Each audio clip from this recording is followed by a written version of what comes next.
माधव बरवा तुआ माधव बरवा तुआ माधव बरवा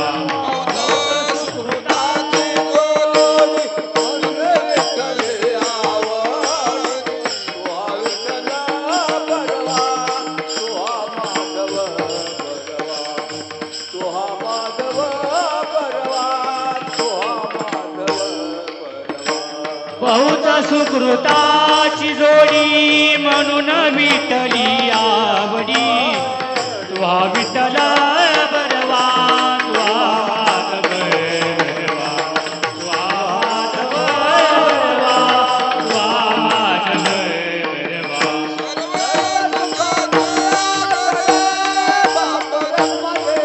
सर्व सुखाचे आगर बाप रघुमा देवी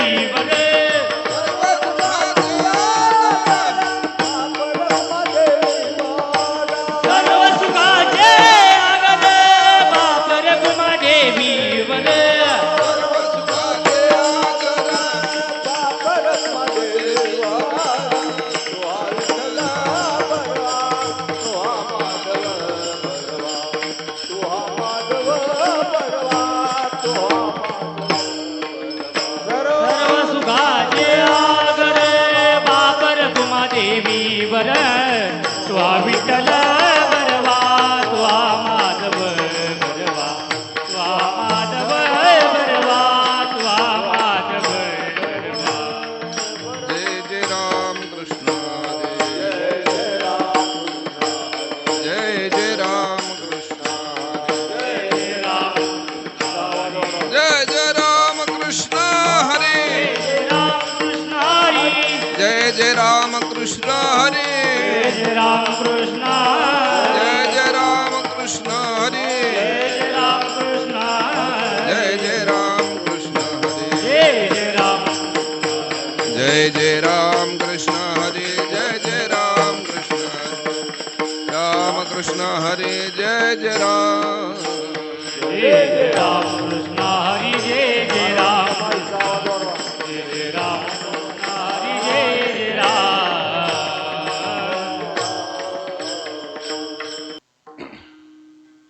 न घडे संचिता वाचूनी तो न घडे संचिता वाचूनी भोगतो न घडे संचिता वाचूनी तो न घडे संचिता वाचूनी करावे ते मने समाधान करावे ते मनी समाधान करावे ते मनी समाधान भोगतो न घडे संचिता वाचूनी भोगतो न घडे संचिता वाचूनी भोगतो न घडे संचिता वाचूनी भोगतो न घडे संचिता वाचूनी करावे ते मने समाधान करावे ते मनी समाधान करावे ते मनी समाधान मनवनी मनी मानून खेदू मनवोनी मने मानून एकेदू मनवनी मनी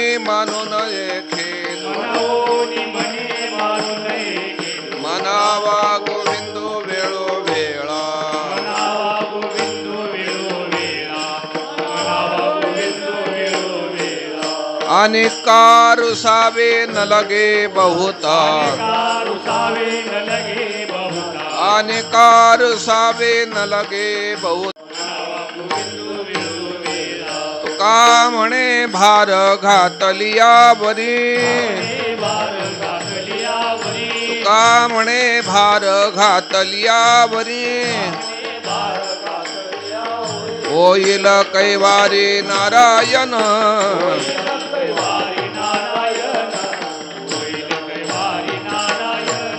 मनवनी मनी मानून खेदू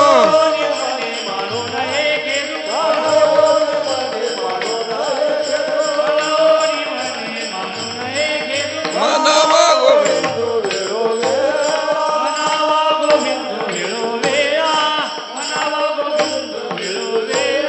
विढोबा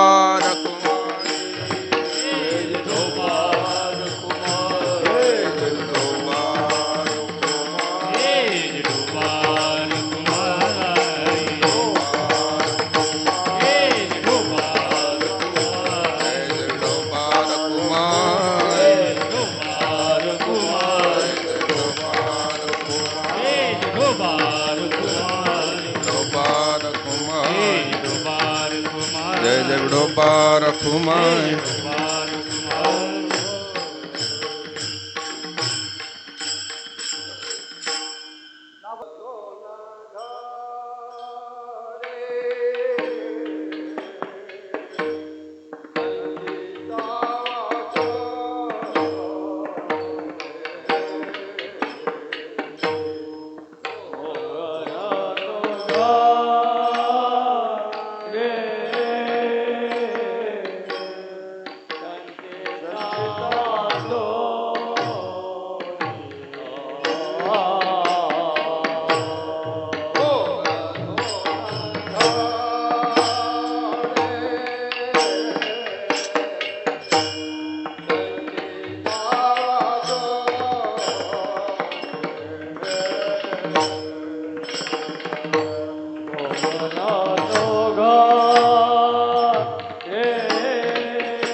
मनोवनी मनी मानून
विठ्ठल विठ्ठल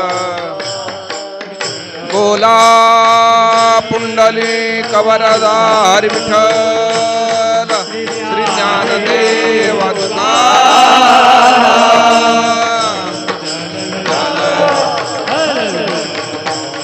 बोला पुंडलिक वरदा हरी विठ्ठल ज्ञानदेव विठ्ठल विठ्ठल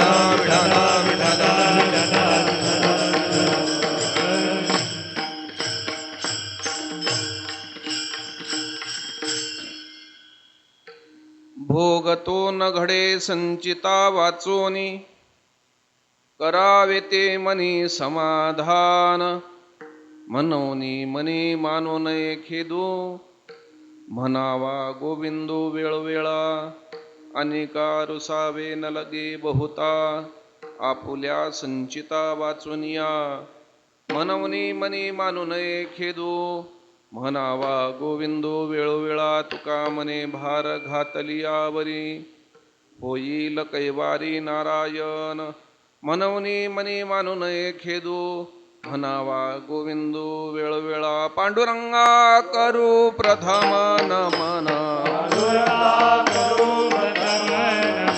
पांडुरंगा करू प्रथम नमन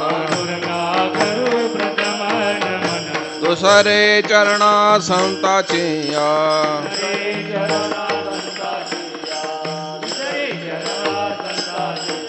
त्यांच्या कृपादाने कथेचा विस्तारो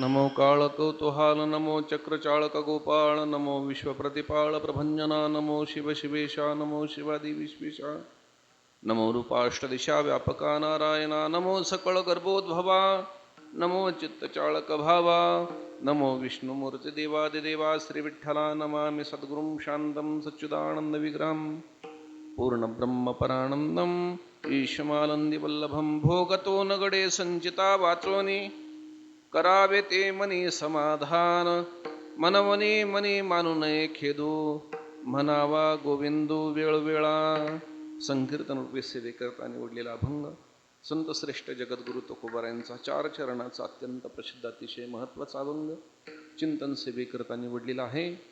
या अभंगाच्या माध्यमातून जगद्गुरु तुकोबाराय मानवी जीवनामध्ये आपल्या सुखदुःखाचं कारण नेमकं काय आहे आणि त्या सुखदुःखातून निवृत्तीचा उपाय काय आहे या दोन्ही गोष्टीचं चिंतन जगद्गुरु तुकोबाराय या अभंगाच्या माध्यमातून करतायत. विठ्ठल विठ्ठल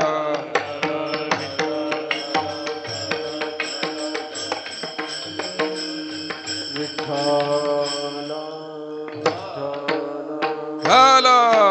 विठ्ठल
हरी विठ्ठल श्री ज्ञानदेव विठाला विठाला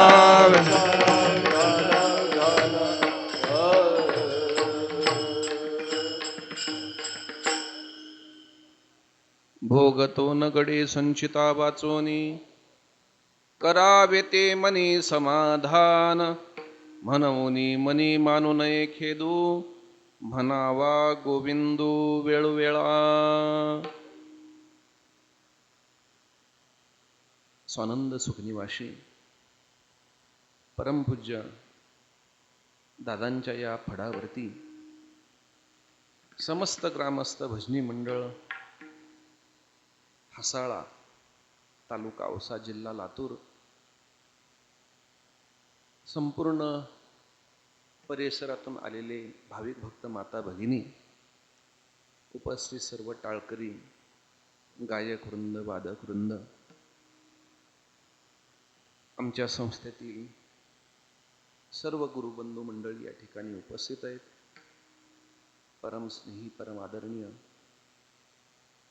आमच्या वारकरी शिक्षण संस्थेचे अतिशय प्रेम करणारे श्री सूर्यवंशी सर, इथं आल्यावर कळालं की त्यांना काकासाहेब हे म्हणतात. आपल्या सर्वांचे काकासाहेब. आम्हालाही माहीत नव्हतं, आम्ही आतापर्यंत सर सर म्हणूनच सरांना संबोधित करत होतो. काकासाहेब हे त्यांचं नाव आहे. त्यांच्या माध्यमातून या काकांची सेवा करणाऱ्या आपल्या समस्त वारकऱ्यांच्या दर्शनाचा योग मला या ठिकाणी आज झालेला आहे. आणि त्यानिमित्ताने आजची ही कीर्तन सेवा आहे. जगद्गुरु तुकोबारांच्या अभंगावरती आपण चिंतन करण्याचा प्रयत्न करणार आहोत. परमार्थामध्ये 4 गोष्टी फार महत्त्वाच्या आहेत. ऐका, परमार्थामध्ये येण्याकरता पुण्य लागतं, परमार्थामध्ये टिकण्याकरता सत्संगती लागते, परमार्थ पचण्याकरता श्रद्धा लागते आणि परमार्थाचा शेवट होण्याकरता कृपा लागते. विठाला विठाला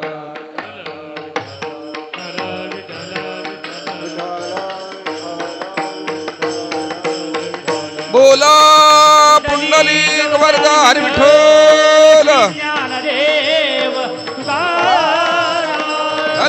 विठाला विठाला विठाला.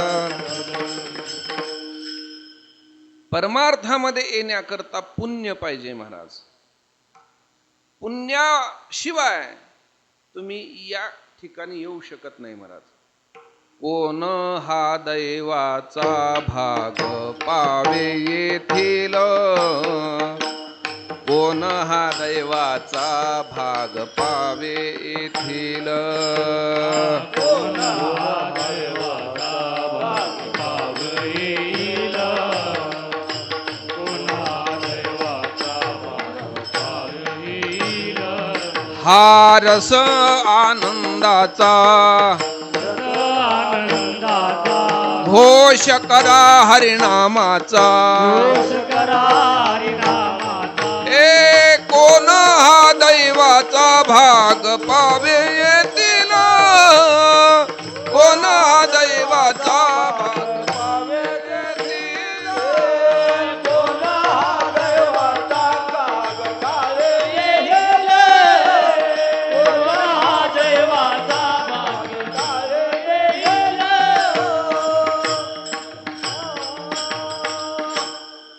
हा रस आनंदाचा घोष करा हरिनामाचा, पण ऐका, कोण हा दैवाचा भाग पावे येतील.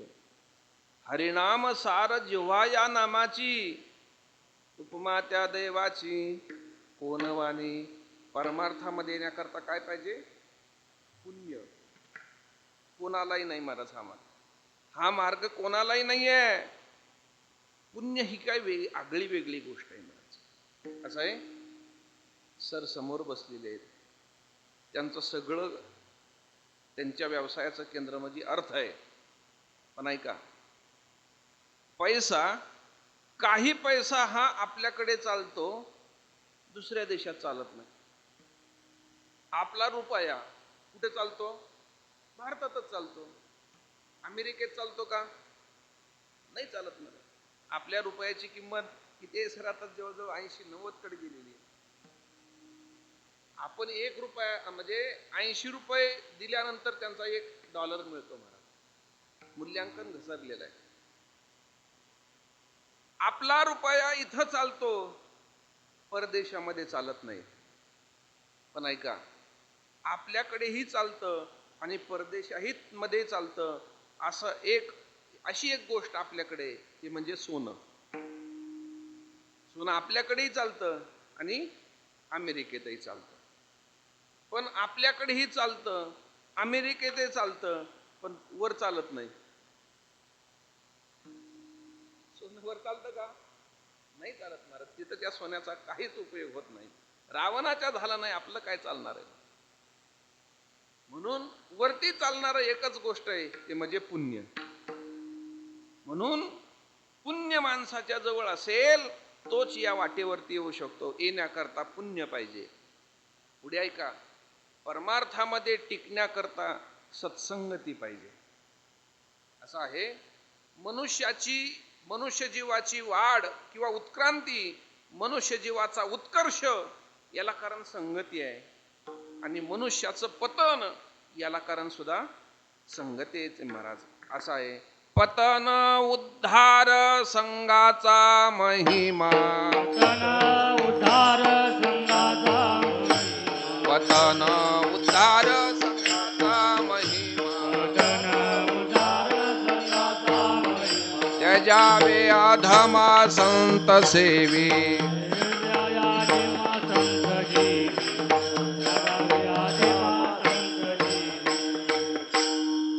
पतन होण्याला कारण सुद्धा संगतीच आहे आणि माणसाचा उत्कर्ष होण्याकरता कारण सुद्धा काय आहे? संगतीच आहे महाराज. असं आहे, त्रास झाला तरी चांगल्याची संगत सोडायची नाही आणि आनंद झाला तर वाईटाच्या संगतीत जायचं नाही. महाराज, तुम्ही कितीही चांगले वागा, पण जीवनामध्ये थोडीशी वाईट संगत आली की जीवन बर्बाद होतं महाराज. 15 किलो लोणखडी तुपाचा डबा आहे. किती? गावरान अस्सल गिर गायचं. किती तूप आहे? 15 किलो. आणि त्या 15 किलो लोणखडी तुपामध्ये एकच राखेलचा थेंब पडला. वास कशाचा येईल? असं कसं म्हणता रे जरा? 15 किलो तूप आहे आणि रॉकेल किती आहे? एकच थेंब आहे, पण तरी सुद्धा वास रॉकेलचाच येतो. तसं तुम्ही जीवनात कितीही चांगलं वागा, पण एक व्यसन जीवनामध्ये आलं, एक वाईट जीवनामध्ये आलं तर माणसाचं जीवन बर्बाद होतं. विठ्ठल विठ्ठल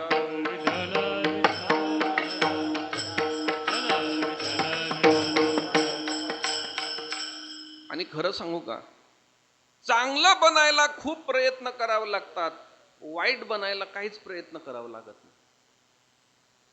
माझं वाक्य पुन्हा आहे का? चांगलं बनायचं असेल तर कष्ट आहेत, वाईट बनायचं असेल तर कष्ट नाहीत.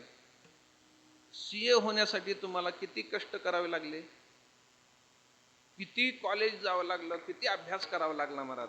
पण खरं सांगा बरं, चोरी करायला, दारू प्यायला, गुटखा खायला कुठं कॉलेज आहेत, डिग्री आहे, पण गावागावात त्याचाच भरणा जास्त आहे.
हा संगतीचा परिणाम आहे महाराज.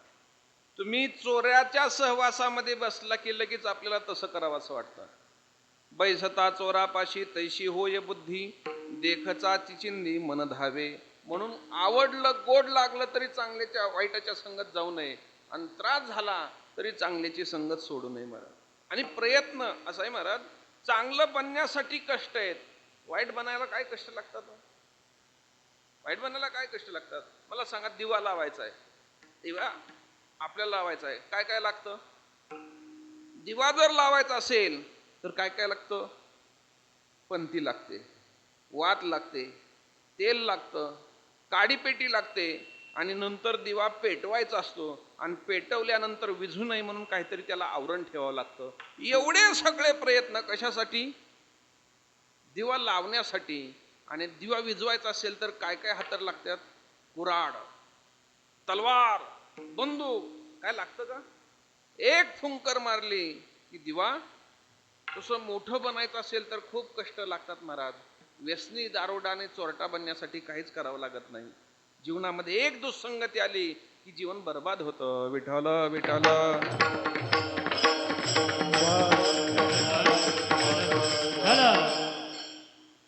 परमार्थामध्ये येण्याकरता पुण्य पाहिजे, परमार्थामध्ये टिकण्याकरता सत्संगती पाहिजे.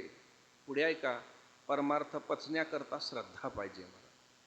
परमार्थामध्ये बरीच जण येतात, माळ घालतात, त्यांना बरं वाटतं, हे वारकरी वारी दिंड्या हे बरं वाटतं महाराज, पण टिकत नाहीत का?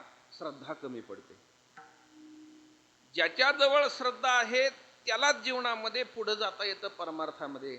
नाहीतर माळ घालून सुद्धा बिघडलेले काही कमी नाही आहेत. विठ्ठल विठ्ठल.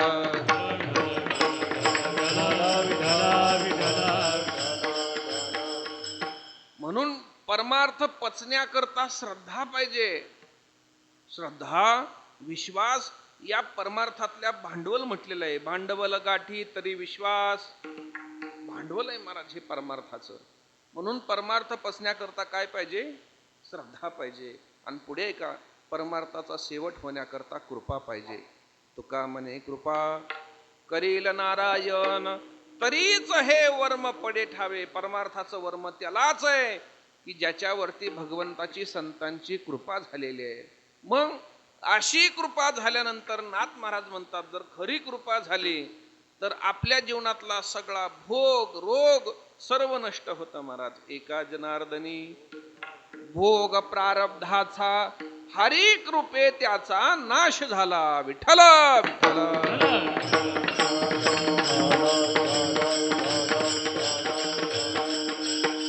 मुद्दा असा आहे की आपल्या जीवनामध्ये हे सुख दुःख येतात कशामुळे? आपण मनुष्य जन्मामध्ये आलेलो, मग मनुष्याला हे सुख दुःखाचे भोग नेमके कशामुळे येतात, याचं कारण काय? तुकोबरांनी या अभंगामध्ये त्याचं कारण सांगितलेलं आहे. ऐका काय. जगामध्ये 3 प्रकारचे वर्ग आहेत. एक देवाचा वर्ग आहे, एक संतांचा वर्ग आहे, आणि एक तुमचा आमचा वर्ग आहे. जसं आपण एसटी मध्ये प्रवास करतो पहा, 3 प्रकारचे प्रवासी प्रवास करतात. एक असतो ड्रायव्हर, एक असतो कंडक्टर, आणि तिसरे असतात प्रवासी म्हणजे पॅसेंजर. तसं जगाच्या एसटी मध्ये भगवान परमात्मा हा ड्रायव्हरच्या भूमिकेमध्ये, संत हे कंडक्टरच्या भूमिकेमध्ये आहेत, आणि तुम्ही आम्ही प्रवास चाललेला आपला, सगळे पॅसेंजर आहेत महाराज. पण तिघाची भूमिका वेगवेगळी आहे. कशी? देवाला आणावं लागतं, संत स्वतः येतात, आणि तुम्हाला यावं लागतं. विठ्ठल विठ्ठल.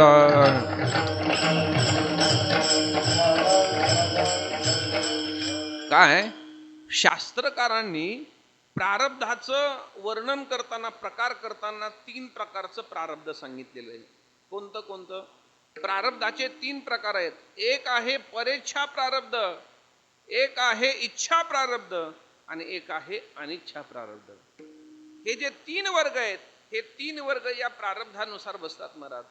देव परेच्छा प्रारब्धामधला आहे, संत इच्छा प्रारब्धामधले असतात, आणि तुम्ही आम्ही अनिच्छा प्रारब्धामधले. विठ्ठल विठ्ठल.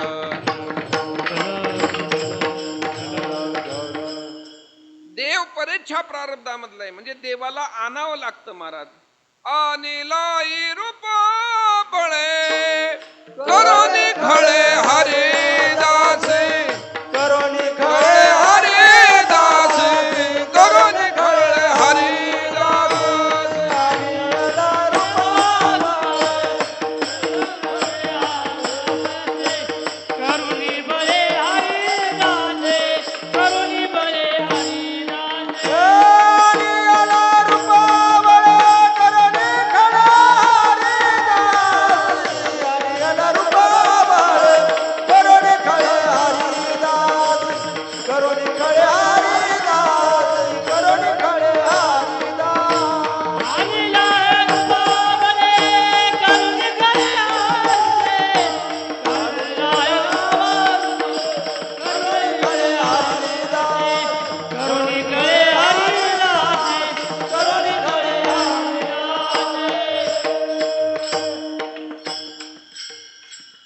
आणिला ही रूपा बळे करोनी खळे हरिदासी.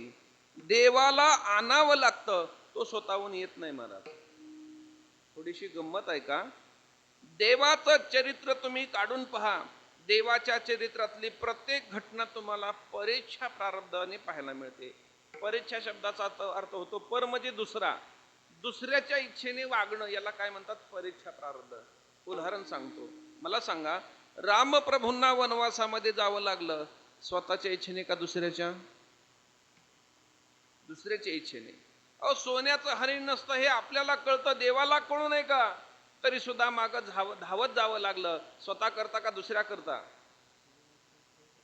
बर काय कमी होतं भगवान श्रीकृष्णाच्या घरी? असं म्हणतात 9 लाख गायी होत्या. किती? 9 लाख. मला असं वाटतंय अख्ख्या गोकुळातल्या पोरांना खाऊ पिऊ नाही, पोहायला जरी सोडलं असतं तरी त्या दुधात पोहले असते महाराज. एवढं दूध देवाच्या घरी होतं तरी सुद्धा चोरी करायला गेला. स्वतः करता का दुसऱ्या करता? काय येऊने का करीतोशी चोरी. बर, पंढरपूरला जो पांडुरंग परमात्मा आलेला आहे आणि 28 युग विटेवरती उभा राहिलेला आहे, स्वतःच्या इच्छेने का दुसऱ्याच्या इच्छेने? का रे प्रेमी मातलासी उभे केले विठ्ठलासी, ऐसा कैसा रे तू थीट आणि मागे भिरकाविली वीट. पंढरपूरला आलेला परमात्मा 28 युग उभा आहे, स्वतःच्या इच्छेने नाहीये. पितृसेवा पुण्य जोडला निधान, किंवा वैकुंठीचा देव आणिला भूतळा. धन्य तो आगळा पुंडलिक विठ्ठल विठ्ठल विठ्ठल.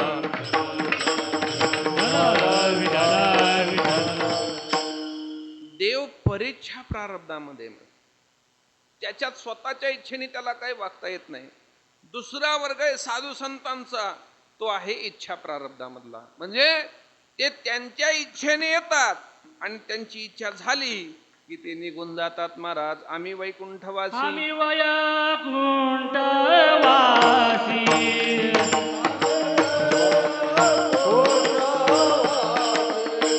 आलो याच कारणासी, आलो याच कारणासी, आ बोलिले जेरुसी, आ बोलिले जेरुसी, साध भावे वरदाया, साध भावे वरदाया, साध भावे वरदाया, साध भावे.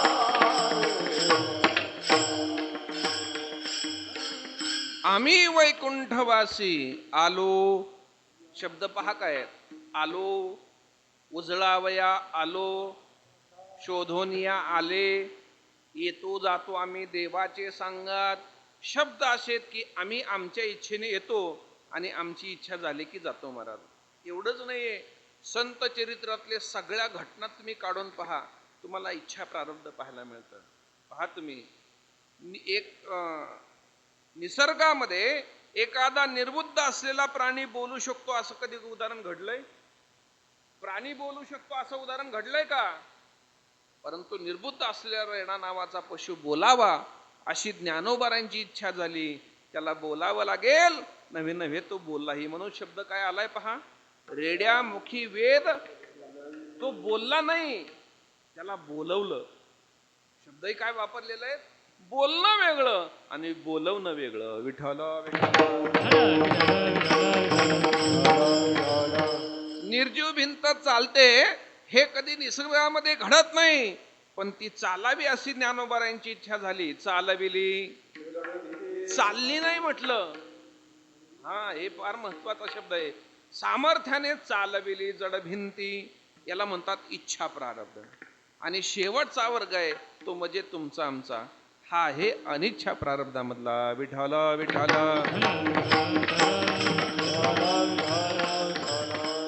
अनिच्छा प्रारब्ध म्हणजे काय? इच्छा असो अथवा नसो, जसं आपलं कर्म आहे, जसं आपलं प्रारब्ध आहे, की ज्या प्रारब्धामध्ये जसं लिहिलेलं आहे तसं आपल्या जीवनामध्ये घडतं, याला म्हणतात अनिच्छा प्रारब्ध. म्हणून देव आणावा लागतो. संत स्वतःहून येतात आणि तुम्हा मला यावंच लागतं महाराज. थोडस दुसऱ्या भाषेत बोलू का? मंत्री आणावा लागतो, अधिकारी स्वतःहून येतो, आणि पाहुणा संबंध असतो, यावंच लागतं महाराज. म्हणून तुम्ही आम्ही सगळे कोण आहेत? कोणाचे पाहुणे आहेत? वा वा.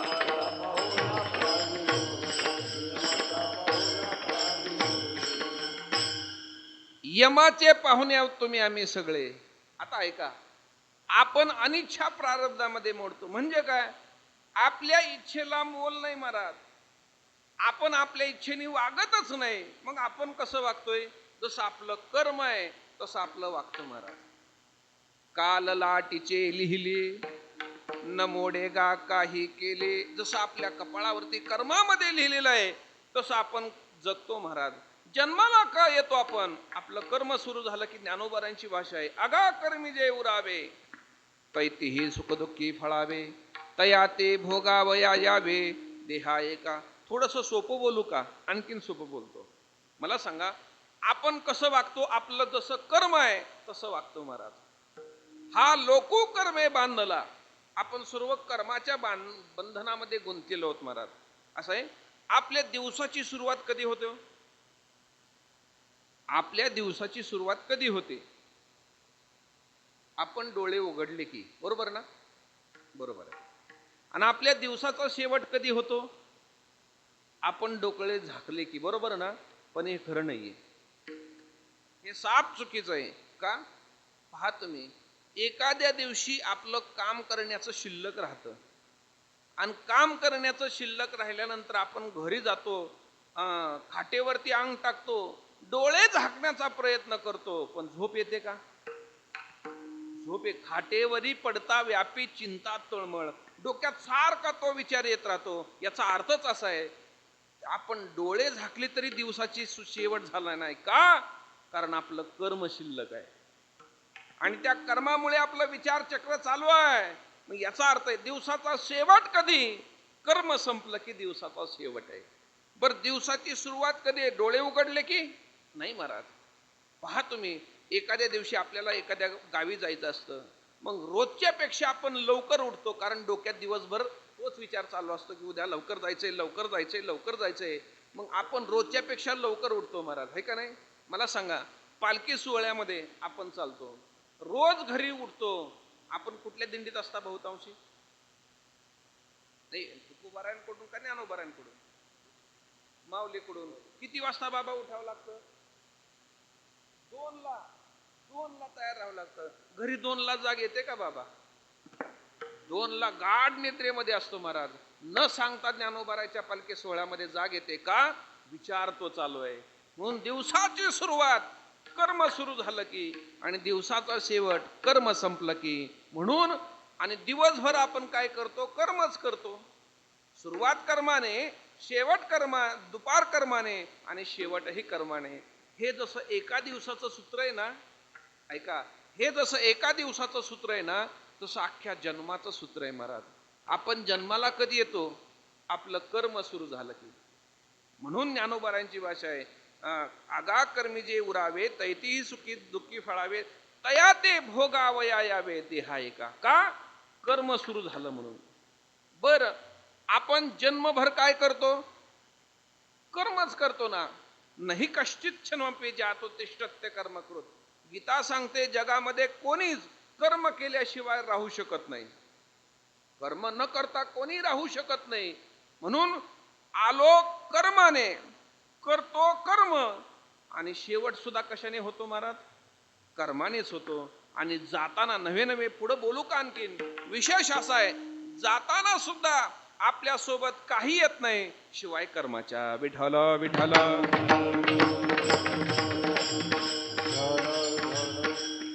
म्हणून वैकुंठवासी गुरुवर्य वैद्यबाबा म्हणायचे की आता सगळ्यांची आडनाव एकच आहेत म्हणे.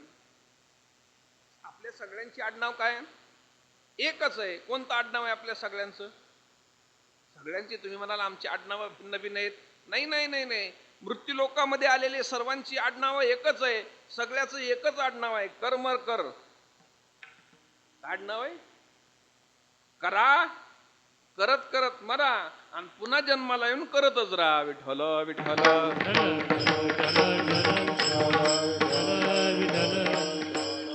म्हणून जीव तुम्ही आम्ही अनिच्छा प्रारब्धामध्ये मोडलेलो आहोत महाराज. आपल्या इच्छेला मोल नाही. मला सांगा, जगामध्ये मला दुःख व्हावं असं कोणाला वाटतं? पण झाल्याशिवाय आपल्या इच्छेवरती नाही. कोणाला असं वाटतं की मी गरीब राहावं? कोणालाच वाटत नाही महाराज. पण आपण आपल्या गरिबी श्रीमंती आपल्या इच्छेवरती नाहीये, आपल्या प्रारब्धावरती अवलंबून आहे महाराज. आता ऐका, प्रत्येक जीव हा कर्माने बांधलेला आहे आणि तो जे करतो ते त्याचं कर्म त्याच्या जीवनामध्ये सुख दुःख देण्याकरता कारणीभूत आहे. म्हणून आपण दुःखी का आहोत, आपल्याला दुःख का होतंय, याचं खरं कारण आहे आपलं कर्म. आपल्या जीवनामध्ये होणारा हा सुख दुःखाचा भोग आपल्या कर्माने होतोय. मग नेमकं कोणतं कर्म आपल्या जीवनामध्ये सुख दुःख देतंय, या सर्वांचं उत्तर जगद्गुरु तुकोबर सेवेकरता घेतलेल्या अभंगाच्या प्रथम चरणामध्ये भोगतो नगरे संचितावा तोनी, भोगतो नगरे संचितावा तोनी, भोगतो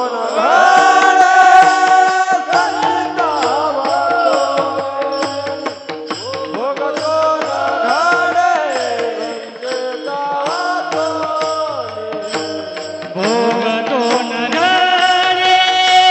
संचितावा तोनी, भोगतो नगरे संचितावा तोनी, भोगतो नगरे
मनुष्य जीवनामध्ये आपल्या जीवनामध्ये जे सुखदुःख येतात, सुखदुःखाचा भोग येतोय, त्याला कारण आपलं कर्म आहे. भोगतो न घडे संचिता वाचोनी.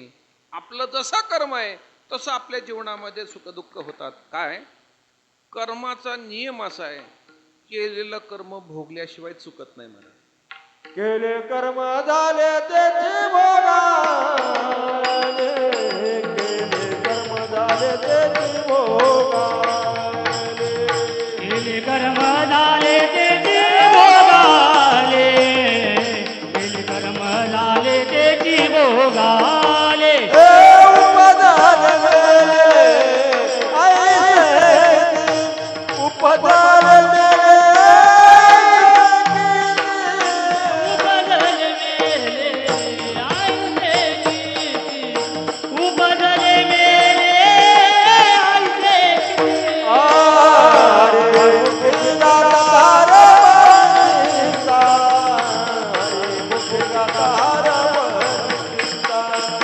हरिमुखी गाता हरा बरसीता, हरिमुखी गाता हरा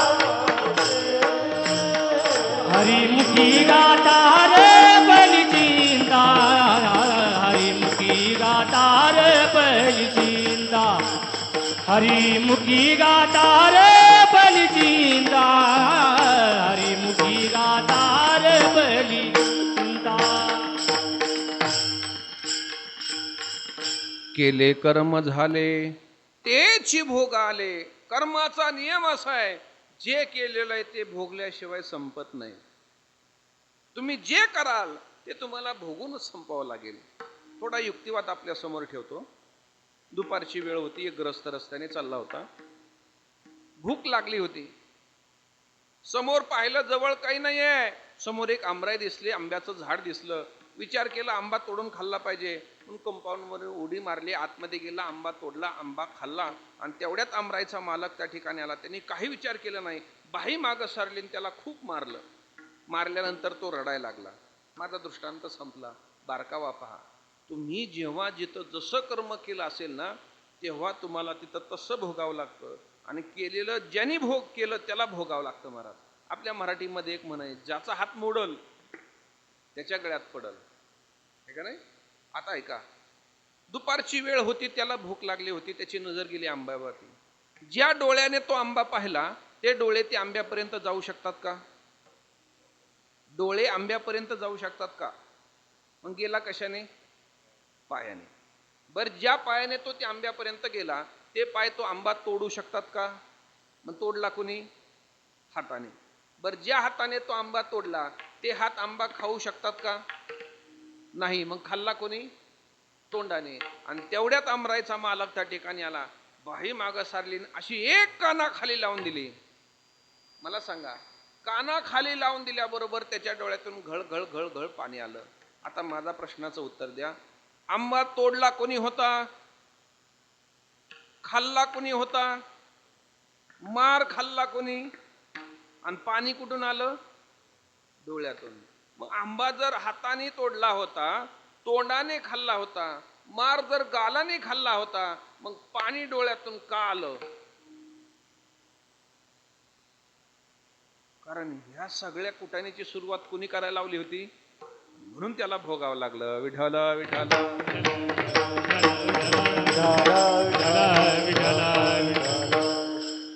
आपल्या संत परंपरेमध्ये सज्जन कसाईचं चरित्र सांगतात. हा सज्जन कसाई जगन्नाथाचा भगवत भक्त होता. महाराज, काय करावं? दिवसभर आपलं कर्म करावं आणि 15 दिवस तीर्थयात्रा करावी, जगन्नाथाची वारी करावी. एक दिवशीचा प्रसंग आहे. घरातून निघालेले आहेत, मुक्काम दर मुक्काम करत जगन्नाथाला चाललेले होते. जात असताना एका दिवशीचा प्रसंग, रात्रीचा प्रसंग आहे. घरामध्ये मुक्काम करण्याची वेळ आली. एका गावामधलं घर पाहिलं आणि घरामध्ये मुक्काम करणार ओसरीला वळकटी टाकलेली आहे. भजन केलं, नित्यनेम केला, 2 घास खाल्ले त्या ठिकाणी आणि तिथंच झोपी गेला. पण योग असा महाराज, त्या दिवशी त्या घरामध्ये पती पत्नी दोघंच राहत होते. त्या घरामध्ये पती पत्नी दोघंच राहत होते. परिणाम असा झाला की त्यांचं रात्रीचं भांडण सुरू झालं. त्यांचं भांडण लागलं आणि त्या भांडणाचा विकोप असा झाला की त्या स्त्रीच्या हातामध्ये धारदार शस्त्र आलं आणि त्याचा घाव वर्मावरती म्हणजे मानेवरती बसला आणि तिच्या नवऱ्याचं शिर एका बाजूला आणि धड एका बाजूला. त्याचा खून झाला तिच्याकडून, हत्या झाली. एका बाजूला धड पडलेला आहे, एका बाजूला शिर पडलेला आहे, रक्ताचा सडा पडलेला आहे आणि रक्ताच्या थारोळ्यामध्ये त्याचं धड तडफडत होतं महाराज. आणि हे सगळा आवाज झालेला एका फटीतून त्या सज्जन कसायाने पाहिला. अरे बापरे, काय प्रकार आहे! आज आपल्याला हे काय पाहायला मिळालं? आज आपल्या समोर हे भजनामध्ये काय विघ्न आलेलं आहे? असं आहे, कोण ऐशी वेळ ओढवली अमंगळ, आजी दुखावले मन कथा काळी झाला शीन, पापाची यामुळे त्याची गुणे दर्शने. काहीतरी आपलं पाप होतं म्हणून आपल्याला हे सगळं बघायला मिळालेलं आहे. आता इथं थांबलं नाही पाहिजे महाराज. लवकर वळकटी गुंडाळली, आपली पडशी घेतली आणि रस्त्याने चालू लागले. आणि थोड्या वेळामध्ये ती महिला शुद्धीवरती आली. ती विचार करू लागली, आपल्या हातून काय घडलं? ऐका, सगळेच गुन्हेगार असतात म्हणून गुन्हा करत नाहीत. माझं वाक्य पुन्हा ऐका, जे सगळेच गुन्हेगार असतात म्हणून गुन्हा करत नाही, त्या प्रसंगामध्ये आलेला काम क्रोधाचा विकार त्यांना गुन्हा करायला प्रवृत्त करतो. विठ्ठल विठ्ठल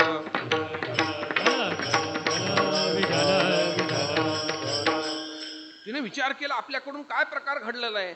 आपल्या पतीचा शिरच्छेद गेलेला आहे, पण आता ह्याच्यातून बाहेर पडलं पाहिजे, आपण सापडायला नको. म्हणून तिनं विचार केला काय करावं काय करावं काय करावं. त्याला एक युक्ती सुचली.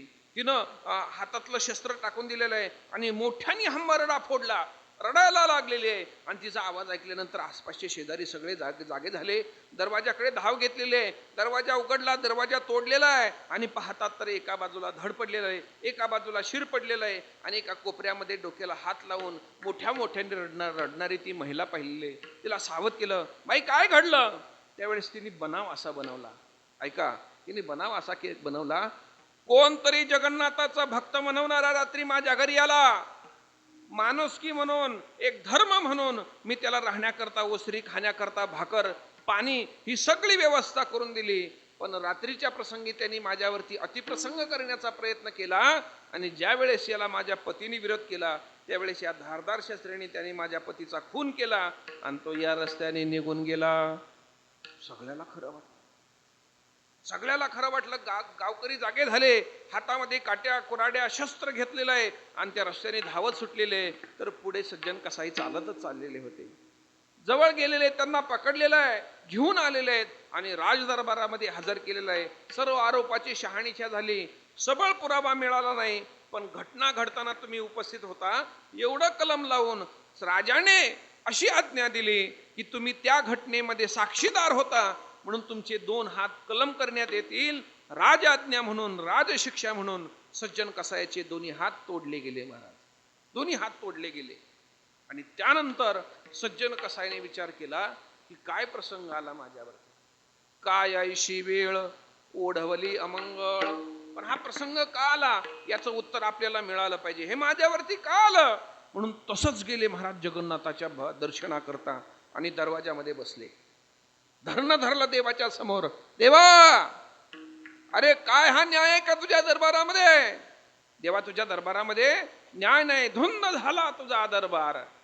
पुण्यवंत पाताळ लोकी नेला, दरिद्र तो भाग्यवंत केला. चोरट्याचा बहुमान वाढविला आणि कीर्तिवानाचा अपमान केला. धुंद झाला देवा, दरबार तुझा धुंद आहे. अरे तुझे भक्त म्हणवणारे आम्हाला जर लोक त्रास देत असतील, अमांगांनी जन तरी का मेला नारायण. महाराज, संत भांडायला लागल्यावर देवाला सुद्धा ऐकत नाहीत. विठ्ठल विठ्ठल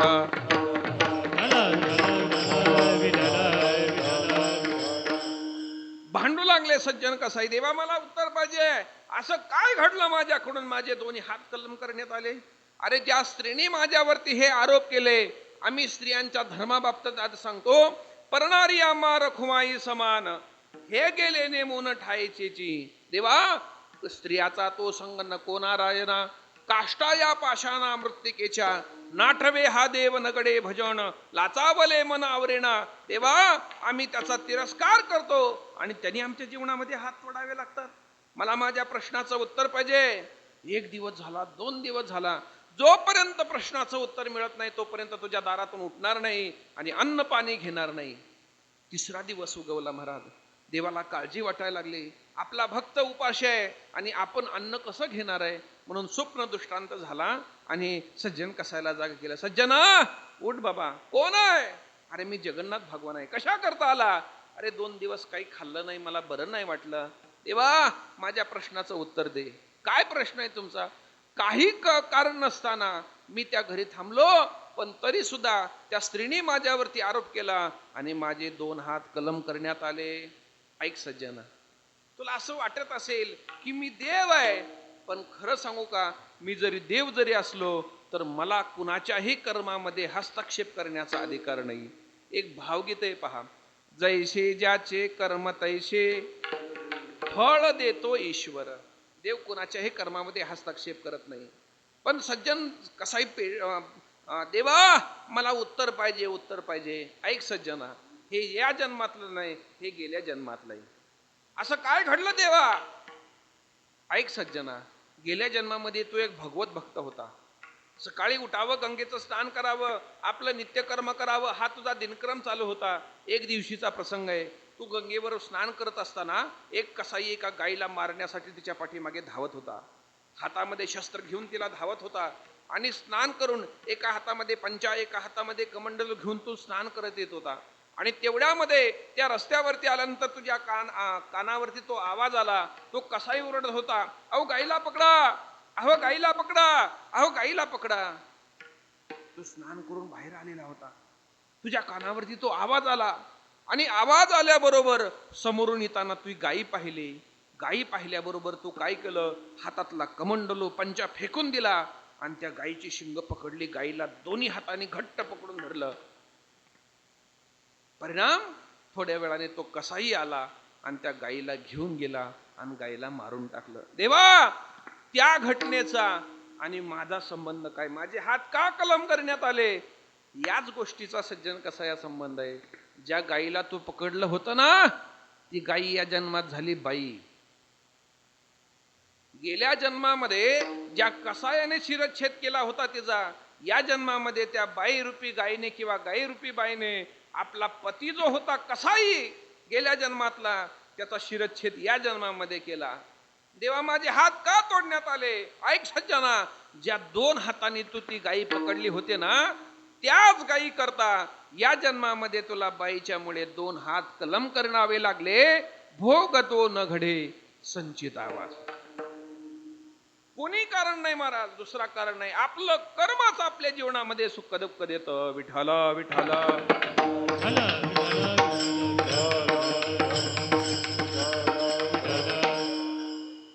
असा आहे कर्माचा सिद्धांत आहे. केलेलं भोगल्याशिवाय संपत नाही महाराज. काय योग्य अयोग्य हे आपण ठरवायचं नसतं, परिणामावून ठरत असतं. परिणाम योग्य अयोग्य आपण ठरवायचं नाही, ते परिणामावून ठरत असतं. आणि त्याच्याकरता शास्त्र दिलेलं आहे. शास्त्र पहा तुम्ही, एक गृहस्थ पूर्वीचा दृष्टांत आहे.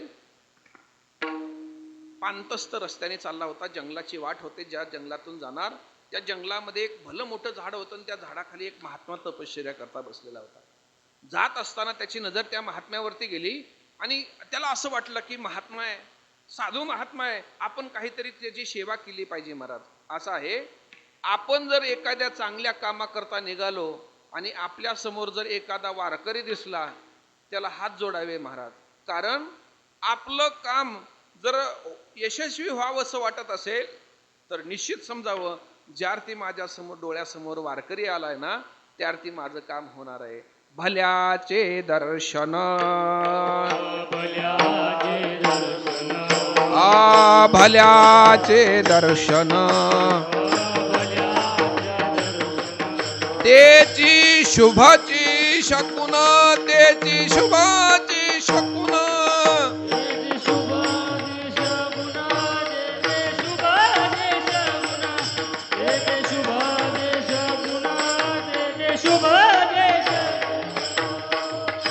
भल्याचे दर्शन, तेची शुभची शकुन, डोळा देखिले सज्जन, निवारीला भाग शीण. त्या महात्म्याला असं वाटलं, त्या मनुष्याला असं वाटलं की आपलं भाग्य आहे, आपल्याला एक महात्मा दिसला, काहीतरी सेवा करावी. पण काय सेवा करणार? त्याच्या अंगावरती कपडे नव्हते, उघडा बंब असा महात्मा होता.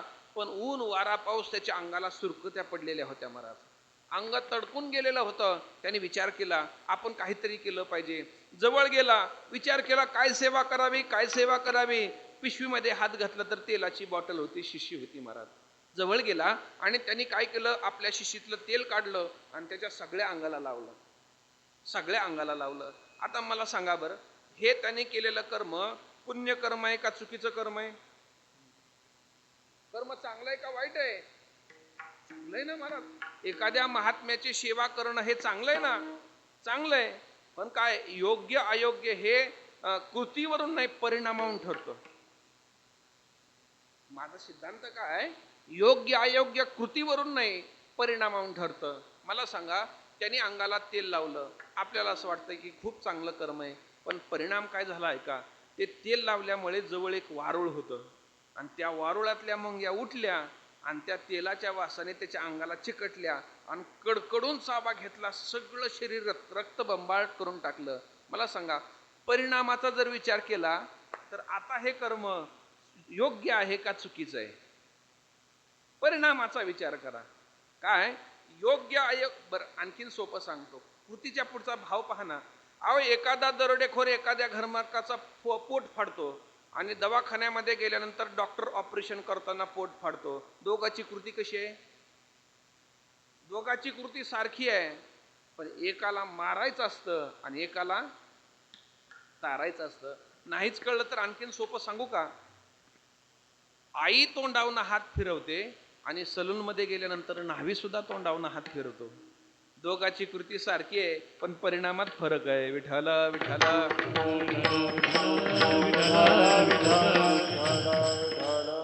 काही वेळेला योग्य वाटणारी क्रिया चुकीची वाटते आणि कधी कधी चुकीची वाटणारी क्रिया योग्य वाटते महाराज.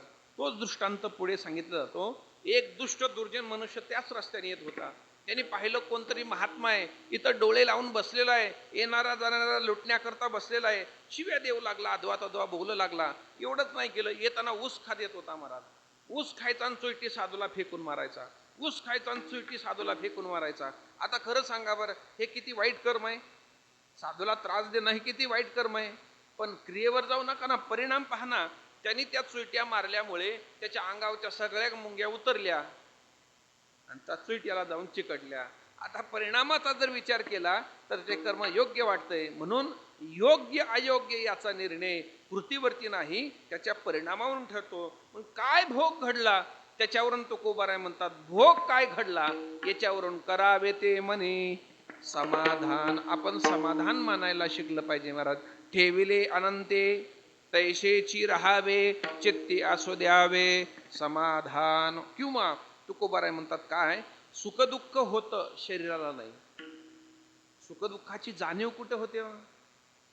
ही शरीरामध्ये होत नाही महाराज, ही मनामध्ये होते. काय आपल्या तत्वज्ञानाने जे चिंतन केलेलं आहे, जगामध्ये कुठल्या शास्त्रामध्ये हे चिंतन नाहीये. मला सांगा, मनाची परिभाषा काय? मन आपल्या शरीरामध्ये कुठे आहे? मन कुठे हो? डोक्यात, पोटात, छातीत, कुठे मन?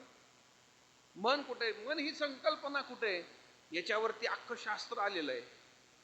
दुर्दैव असं आहे की आपल्याला आपल्या शास्त्रापासून कायम वंचित ठेवलेलं आहे. मनाची परिभाषा सांगताना असं म्हटलेलं आहे, मन हे मध्यम परिमाण आहे, लघु नाही, व्यापक नाही. जेवढं शरीर तेवढं मन आहे. म्हणून पहा, काटा पायामध्ये मोडतो आणि हृदया मनामध्ये होतात. पायी काटा निहेटे आणि ते व्यथा जीवी उमटे.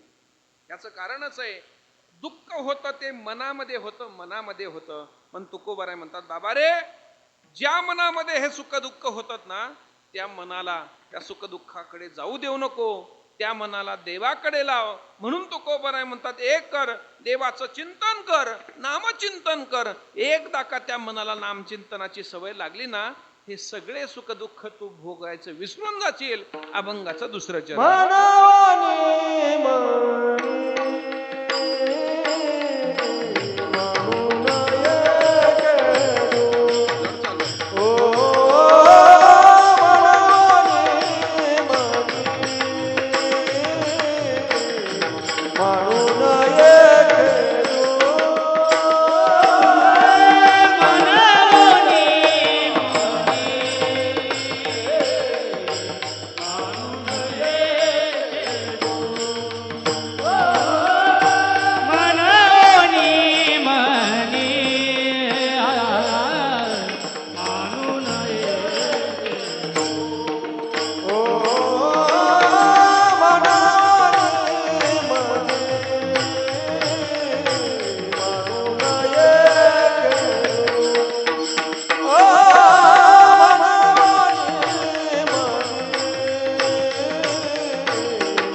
मनवनी मनी मानू नये खेदू, मनावा गोविंदू वेळोवेळा.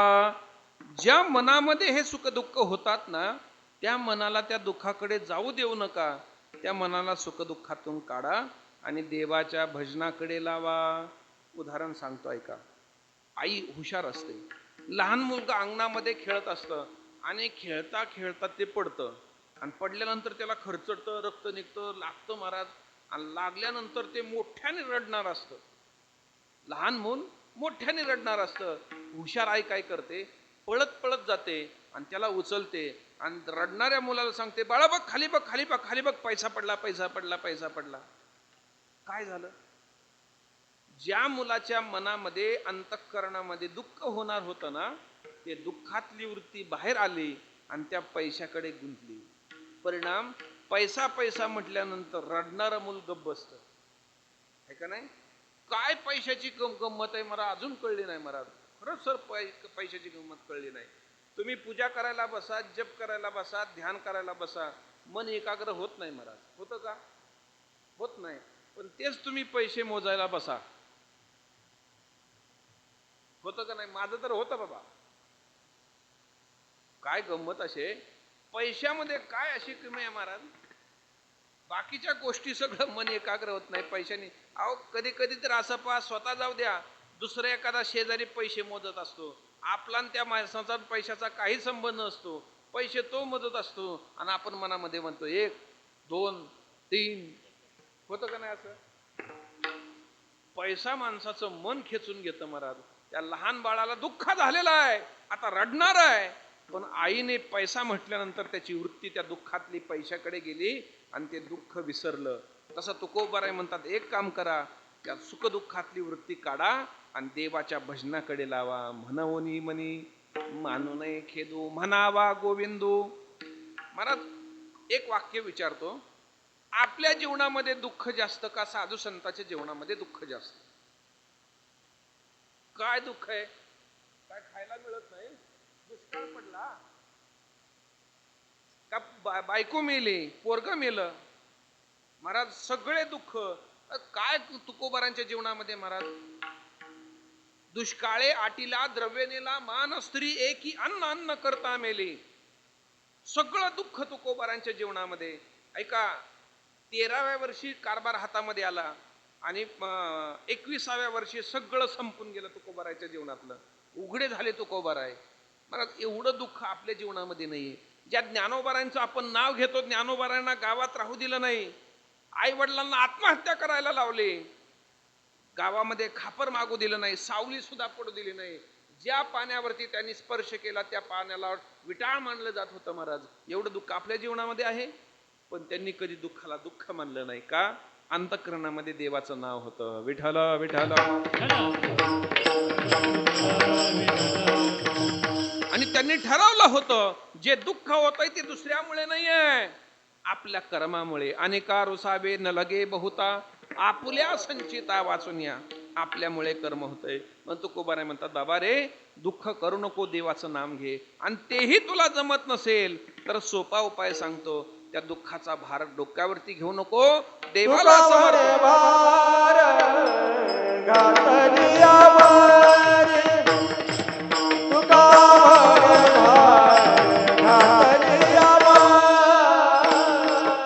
म्हणे भार घातलियावर, तुका म्हणे भार घातलियावर.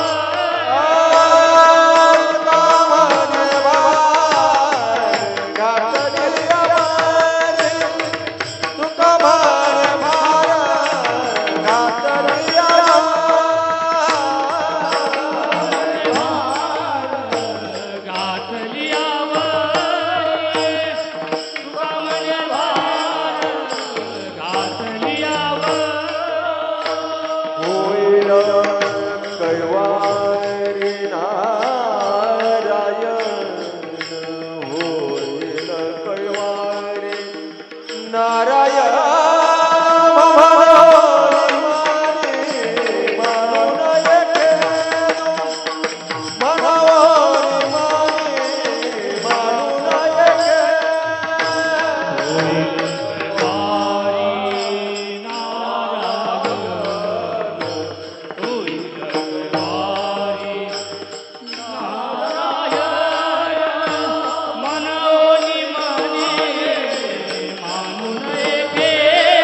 विठोबा रखुमाये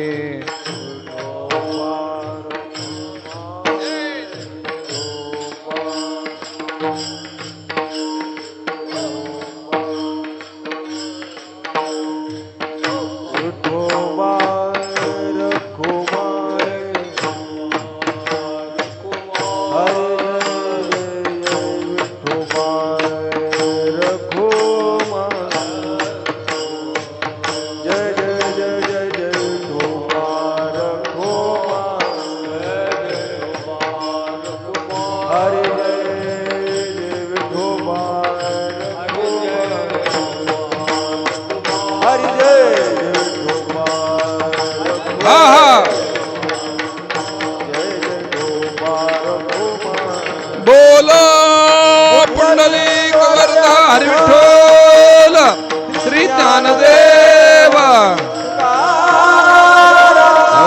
रखुमाये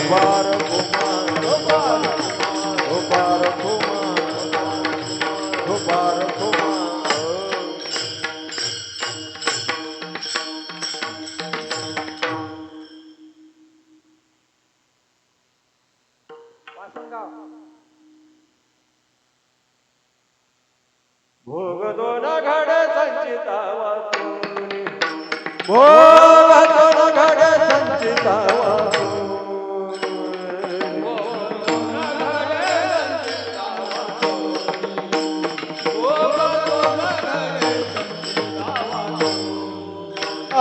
भोग दोन घड संचितावा भोग दोन घड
मनावा गोविंदू वेळोवेळा मनावा गोविंदू वेळोवेळा मनावा गोविंदू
तुका मने भार घातलियावरी होईल कैवारी नारायण. तुकोबार आहे. आपल्या जीवनातलं सुखदुःखाचं कारण आपलं कर्म आहे. चांगलं कर्म केलं पुण्य होतं, वाईट कर्म केलं दुःख देतं. मग आपल्या जीवनाला सुखदुःखाच्या भोगाला कारण आपलं कर्म आहे ना. एक काम करा, समाधान माना. जे घडलंय त्याच्यात समाधान माना. करावे ते म्हणे. नाही समाधान मानायला जमलं ना, मग ज्या वृत्तीमध्ये समाधान होतंय ना ती वृत्ती देवाच्या नामाकडे लावला. एकदा का देवाच्या नामाकडे ही वृत्ती लागली, दुःख होणार नाही. कारण नामाचा स्वभाव आहे सदा नाम घोष, तेने सदा चित्ता समाधान होईल. नाही महाराज जमत, आम्हाला देवाचं भजन शक्य नाहीये. मग एक काम करा, सुख दुःख घेऊच नका, देवावरती भार टाका. देव असा आहे, तो का म्हणत या भार घातली या उपेक्षिना दया शंधू माझा. काय आहे, माणसं जे दुःखी आहेत ना, स्वतःच्या दुःखाने कमी दुःखी असतात, दुसऱ्याच्या दुःखाने जास्त दुःखी असतात. का हो, तुमचा चेहरा पडलेला आहे? हो म्हणे, डोकं दुखतंय. तुमचं का? नाही म्हटले, बायकोचं दुखतंय. बायकोचं दुखतंय आणि तुझं काय? तिचं अर्ध दुखायला लागलं की याचं अख्खं दुखतंय. गुरुवारी उदाहरण सांगत असतात. म्हैस होती, म्हैस, गोठ्यामध्ये म्हैस होती. झाला असेल, आजार आला असेल, चारा खाणं बंद केलं महाराज, आणि ह्याचाच मालकाचा चेहरा पडला. वास्तविक पाहता म्हैस आजारी पडली होती, पण तिचं दुःख डोक्यावरती घेतलं, आज चेहरा पडलेला होता. का हो पाटील, चेहरा पडलेला आहे? 2 दिवस झालं म्हशीनं काय खाल्लंच नाही म्हणे. 2 दिवस झालं म्हशीनं काय खाल्लंच नाही म्हणे. मग डॉक्टरला दाखवा. हो आज येणार आहे म्हणे. मग 2 दिवसांनी तो डॉक्टर आला. डॉक्टरने तपासलं आणि ठणठणीत म्हैस बरी झाली. आणि 4 दिवसांनी पाटील आजारी पडले. आता पाटील आजारी पडल्यावर म्हशीने सुद्धा तसंच करायला पाहिजे का नाही? महाराज तिनं दाबून खाल्ला चारा. आपण आपल्या दुःखापेक्षा दुसऱ्याच्या दुःखाने जास्त दुःखी असतो. गुरुवर एक उदाहरण सांगायचे. हौशीकडे होता, शेतात जायचा म्हस चारायला, आणि जात असताना म्हशीवरती बसायचा आणि चालत जायचा, आणि परत येताना म्हशीवरती बसायचा आणि घरी यायचा.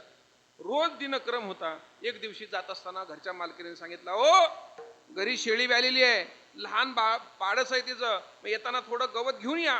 कवळं कवळं गवत तो गडी गेला, आणि दिवसभर मस्तरत असताना महाराज गवताचं कवळ्या कवळ्या गवताचं एक भलं मोठं ओझं तयार केलं, आणि घरी येताना निघणार तेवढ्यामध्ये त्याच्या डोक्यामध्ये विचार आला, काय म्हणे, एक तर मस अंगाने जाड असते है का नाही, मस अंगाने जाड असते, बर दिवसभर चरल्यामुळे जड होते, अंगाने जाड आणि चरल्यामुळे जड होते, आणि तिच्यावरती पुन्हा आपण बसत असतो, म्हणजे ओझं डबल झालं. एक तर म्हशीचं ओझं आणि आपलं ओझं कसं झालं, डबल झालं. आणि तिच्यावरती पुन्हा गवताचं ओझं ठेवलं, ओझं कसं होईल, टिबट ओझं होईल. त्या मुक्या प्राण्याला काय जीव आहे का नाही? म्हणून तो विचार करू लागला, आणि विचार केल्यानंतर त्याला एक उपाय सुचला. तो म्हशीच्या पाठीवरती बसला आणि गवताचं ओझं डोक्यावरती घेतलं. तो म्हणला, आता जमलं, आता या गवताच्या भाऱ्याचं ओझं म्हशीवरती. तुम्ही काय म्हशीचं दूध पिता काय? तो नाही म्हटला तरी हे ओझं म्हशीच्या पाठीवरती आहे म्हणजे आहेच, हे त्या म्हशीवाल्याचं नाही चाललं. महाराज आपणही आपले दुःख सगळे डोक्यावरती घेतो. महाराज पोरीचं लग्न झालं की बाप म्हणतो डोक्यावरलं ओझं कमी झालं, बावळ्या पहिली पोरगी होती आता जावयाला आहे, थोड्या दिवसांनी नातू येणार आहे, ओझं कमी होणार नाही, वाढत राहणार आहे. ऐका, कोणतं ओझं आपल्या डोक्यावरती आहे? तुकोबाराय म्हणतात, बहु भार पडियेला श्री, आणि मी हे माझे मजवरी. हेच दुःख सगळ्याला जास्त दुःख देतं महाराज. म्हणून तुकोबाराय म्हणतात, तुका म्हणे तया भार घातलिया, तुका म्हणे भार घातलिया वरी, होईल कैवारी नारायण, मनवनी मनी मानू नये खेदू, म्हणावा गोविंदू वेळोवेळा, ज्ञानेश्वर माऊली ज्ञानराज माऊली तुकाराम. माऊली ज्ञानेश्वर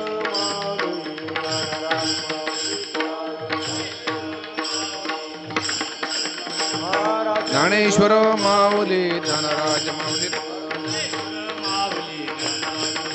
ज्ञानेश्वर माऊली ज्ञानराज तुकाराम तुकाराम तुकाराम तुकाराम तुकाराम तुकाराम तुकाराम तुकाराम तुकाराम तुकाराम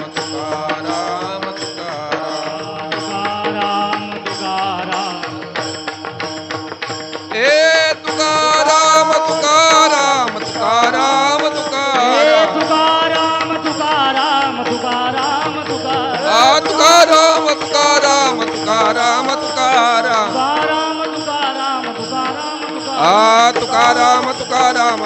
तुकाराम तुकाराम तुकाराम तुकाराम तुकाराम तुकाराम तुकाराम तुकाराम.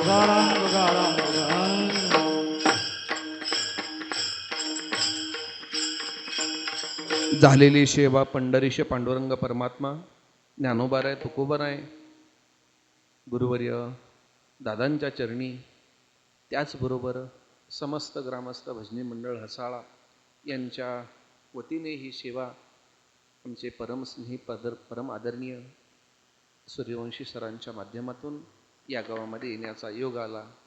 जसं तुकोबाराय म्हणतात, आम्हा झालेशी येणे आणि एका तेली आकाराने, तसं आम्हा झालेशी येणे सूर्यवंशी सराकारणे. इथं येण्याचा आणि आपल्या सर्वांच्या दर्शनाचा योग सरांच्यामुळे आलेला आहे. योगायोगाने आमचे राम महाराज, बाळासाहेब, आमचे संपूर्ण महिना वारी करणारे आमचे वारकरी मंडळी या ठिकाणी योगायोगाने त्यांच्याही दर्शनाचा योग या निमित्ताने झालेला आहे. म्हणून झालेली सेवा पांडुरंगाच्या चरणी समर्पित करून वाणीला पूर्ण.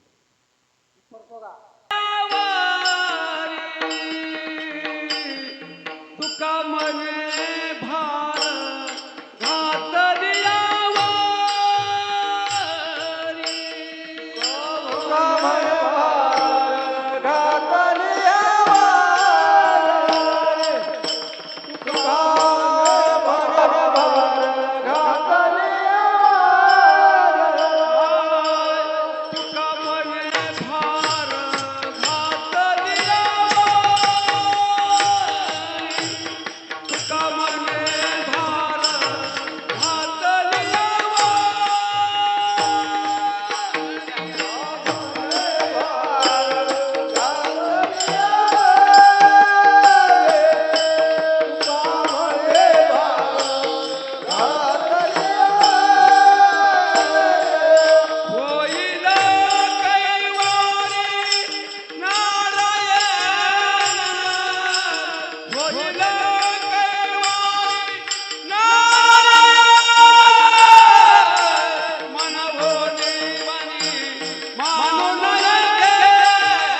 विसरला देव तुकारा ज्ञानदेव तुकारा हे झाले समाधान तुमची